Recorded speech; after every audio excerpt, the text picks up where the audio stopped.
at an appropriate time. On the issue of postal corporation owning properties which are underutilized, from a private sector perspective, I'm a strong advocate of organizations concentrating on their core business, Mr. Chairman. And perhaps this could be an avenue of diversifying the revenue stream if we could get certain partners of partners from the private sector partnering with postal corporation to develop some of these properties instead of leaving them idle. This could actually be a means of diversifying the revenue streams of postal corporation, Mr. Kenya. On the sale of telecom, one, my understanding is that telecom holds a critical mass of strategic ICT infrastructure that serves various facets of our Kenyan economy, Mr. Chairman. Strategic in the sense that some of these are critical factors or critical services within the government ecosystem. As much as telecom had gone private, it would be prudent that as much as we advocate for privatization of entities, this should not compromise national security, in my understanding, Mr. Chairman.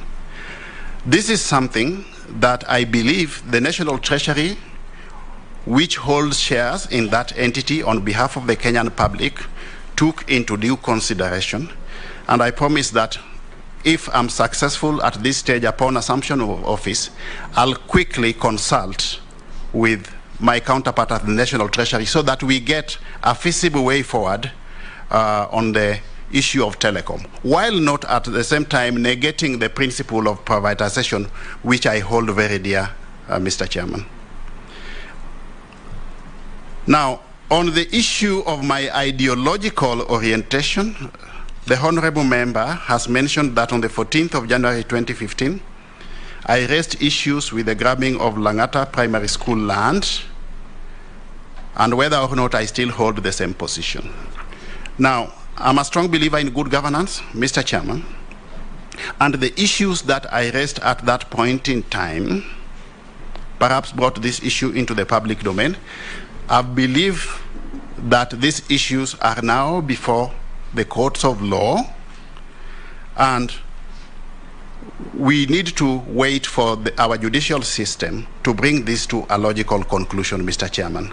Now, as much as we need to hold dear the principles of good governance, I, in the same vein, believe that we need to allow independent institutions, Mr. Chairman, to execute their mandate without any undue influence from any sector in government. And if institutions are independent, let us not have any other arm of government interfering in the independent institutions, the operations of those independent institutions. So I believe that the institutions